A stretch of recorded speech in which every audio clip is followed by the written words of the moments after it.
Hey guys, well, we're back on this Plymouth again, and just picking away at this. Gave you a little update on my community tab about getting a little bit of this done. So, as always, I've been real busy with work and frustrating because I can't spend much time on this. There's not as much as I need to spend on it, but we're getting there. So, just go ahead and show you up here that I did do this windshield channel, and it looks really good. I'm really happy with it, the way it turned out. And so it's kind of covered up there, but anyway, looks real nice. That's code MM1 turbine bronze metallic. It's metallic, but they call it poly or iridescent, whichever you prefer. But anyway, this thing was in good shape. It just had one little spot over there I had to deal with, but it wasn't even really an issue. So that's good. And so I'm getting ready to do the rear window channel. And as I notated earlier in another video, I had to do a little bit of repairs on this because when I started picking at this corner here had a couple holes in it. It had one right here and it had one right there. And so I've got those filled in with weld, which is not easy to do because this metal is thin. It's kind of compromised from all that corrosion. So I had to be kind of careful with that. And the whole thing doesn't look good because the window channel groove is not, or the fence I guess you call it, is not really, it's solid, but it's just not smooth. So you're gonna have to, I think I'm gonna treat that for rust first, along with this area down in here, which has got some surface rust up and down through there. So I'm gonna treat that first, and then we're gonna come back and do my body work because I want to have I don't want to put any kind of like filler or anything right on top of this because that's just going to create another issue for sure. So we're going to probably just do, like I said, do the rust treatment first, and then we'll come back and smooth it up. And I also have to go ahead and do this side, which same deal. Kind of looking into the light here, but I don't know if you can really see it, but yeah. There's just one little hole right here. That's a screw hole. I pointed that out earlier, but that's a hole. So I've got to try to be careful and just build some weld up. Really, you're supposed to put something on the back of that, to like copper or something. I don't have any of that, so I'm going to have to just try to do as best I can with that without causing more problems, and then come back and seal it for rust, treat it for rust, and then smooth it and all that. So that's what's going on back here. And you look up here, I have embarked on while it was raining, I couldn't do any kind of painting. I had to do something else. So I spent my time masking these doors up. I started to. I got one done, and then I started on this one, ran out of tape. So I had to order a bunch more tape. And let me tell you, this is not a fun job. Not at all. One thing, these doors were painted, their body color. I guess they painted them body color first, and then they went back and masked them and painted the inside portion, where you can see there, the contrast in color that they wanted to go with the interior. So they did it with a door disassembled, I'm sure, and no window in it, no nothing. So it's a lot harder for me to do this with the way it is. I'm not gonna disassemble these doors. This is not happening. So that's just the way it is. So anyway, so I'm having to carefully mask all this after I've sanded it and smoothed it up and everything. So another thing that's consumed me a little bit is trying to nail down what color the insides of these doors are. There's three main colors on this car. There's the body color, which is turbine bronze. That's easily found, and it's got a code, all that. It's no mystery there. You can actually get paint for that very easily. And then you have this color, which is on the tops of the doors and the door frame, which is, they call it, it's what the code is, how it's described as the upper door frame color, which is accurate because that's the upper door frame. But that's what they call it. And then It goes around the sides and all that, and right up here. So that's a different color. That's one color, and it's also located around the top. You know, it's on the A pillar and the B pillar and the C pillar all around through there. It's not on the roof, but it's all around the perimeter over there. So that's that one same color, and then the dash itself is another color. You know, and the way they did these, this car had a mat in it, but the way they did the color scheme is like this dart out here. The dash and the carpet and the dash and the side panels up there at the front where your feet are and the carpet were one color. So in other words, it's supposed to have dark brown carpet in it. And then the upper door frame was a different color. The headliner was another color, sort of a light color, which I've got the headliner for it now, ready to go in, and all that. And then you had body color. So, you know, seat belts were, this car has sort of tan seat belts. So you've got this big array of colors here. And getting back to what I was started out talking about is trying to figure out this code here. So you have to dig through to find out, you can't just go to the paint store and then tell you what this color is.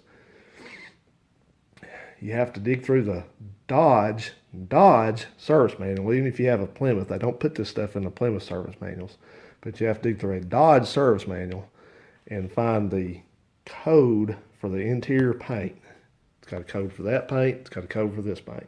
So this turned out to be code, I think it is code Y, which they say YY1 or something like that. That was the pre-1969 paint code schemes. But this one was Y1 or YY1, YYY, which is a paint. It's actually a version of an exterior paint color used like on 66, 67, 68 Mopars, you know, Dodge and Plymouth. And then it was actually used on Chrysler, but they called it a different name. But it's called like Sierra Tan. It's called like Desert Dune Beige. It's called, you know, just all this different stuff.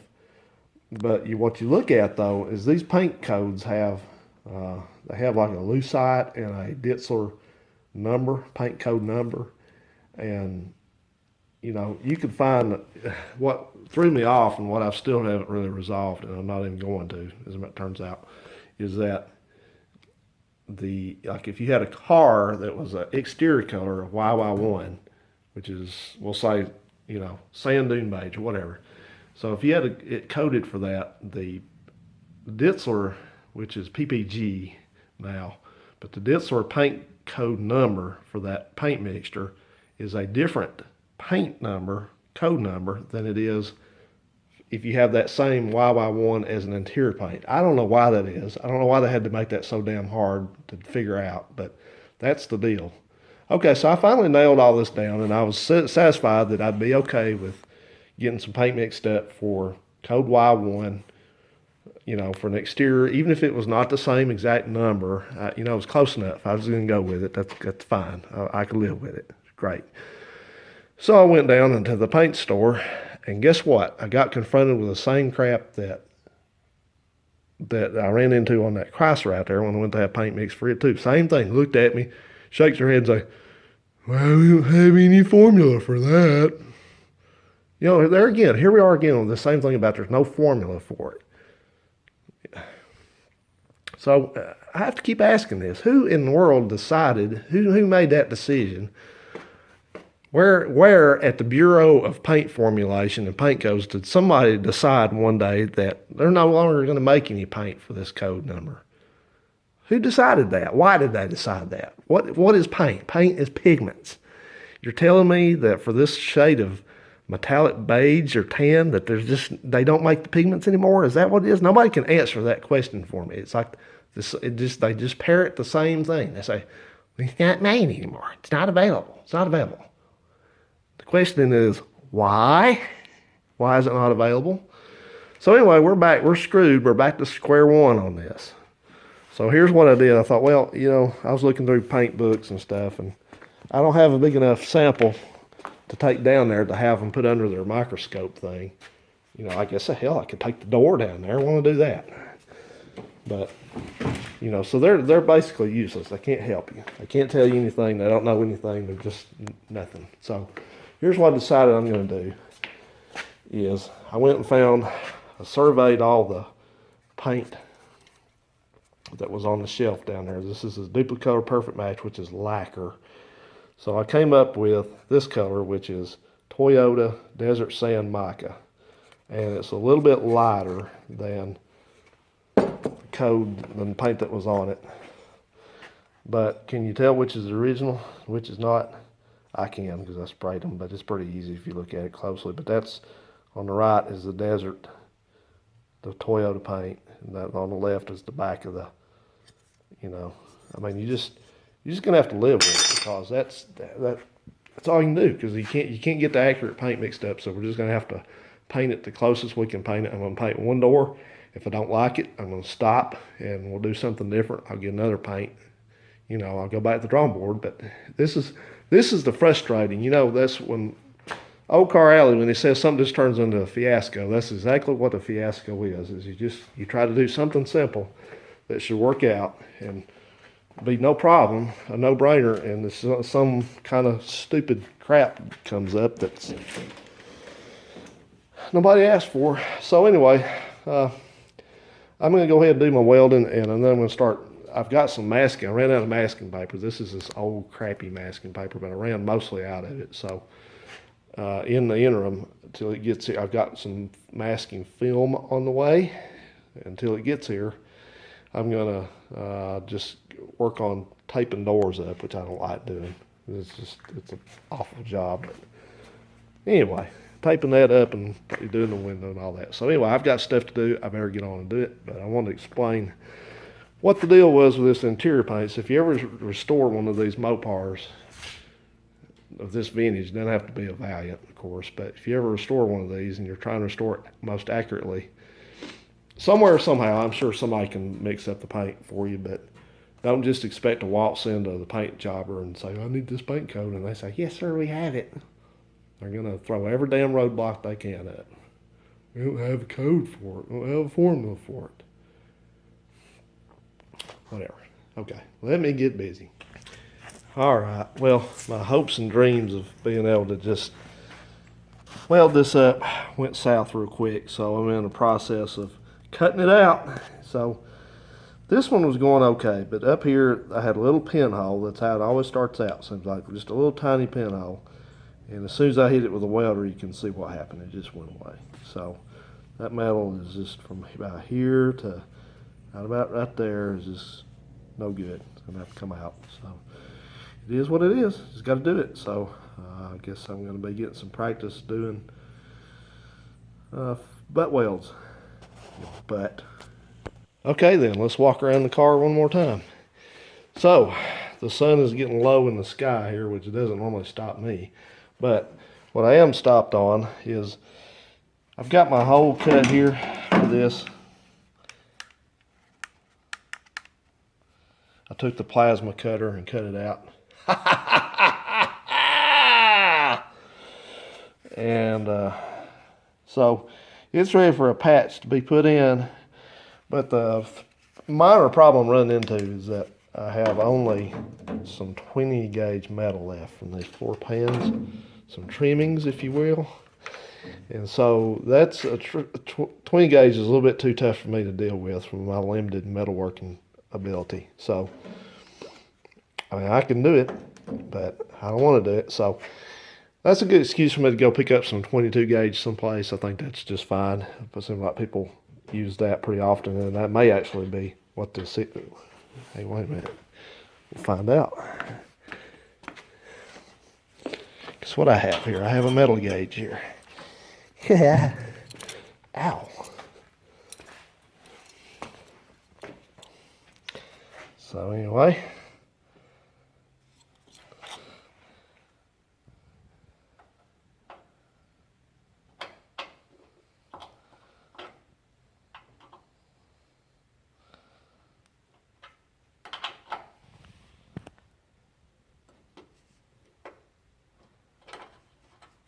Man, I just can't get that to. Let's try it here. Yeah, you piece of shit.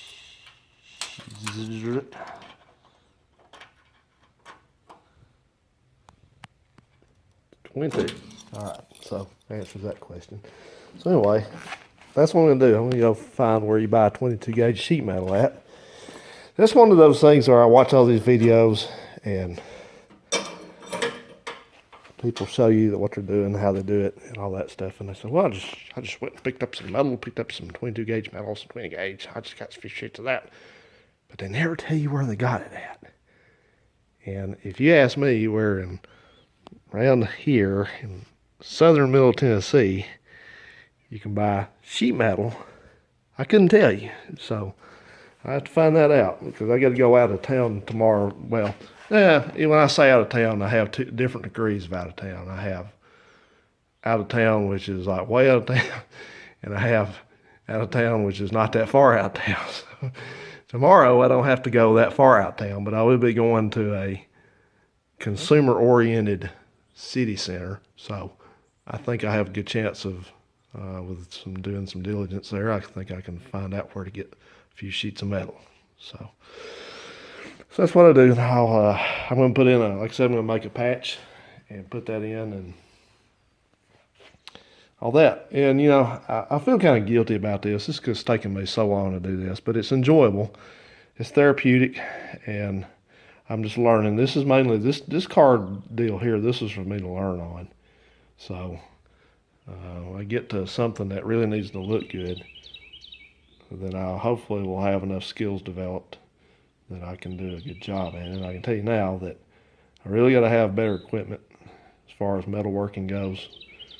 I mean, I'm not going to go buy an English wheel or a bead roller or anything like that right now. I just don't need it. I don't have a use for it, but I need to get some other things to help shape some metal, which hopefully this is going to be it for a lot of metal work, because this car out here needs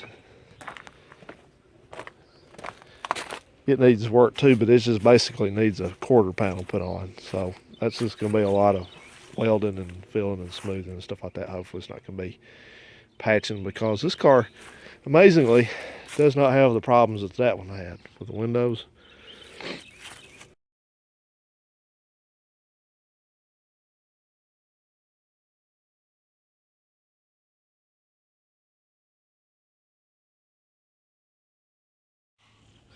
Okay, so this is all done. I got these channels all painted, cleaned up, sealed, painted, all that good stuff.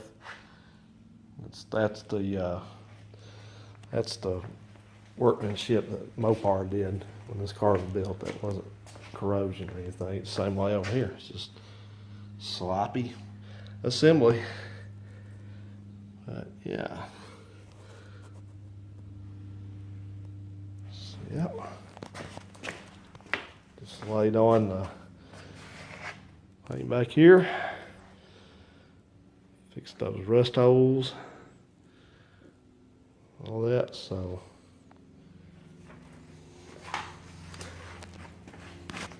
let your paint dry for a few days and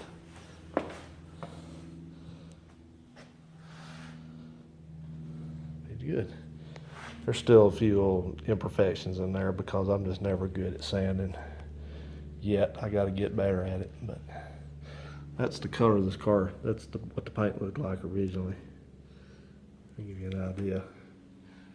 How good it shows up on camera. But anyway, I gotta get out of here. His fumes are no good for you. All right, guys. Well, this is gonna wrap this segment of this up.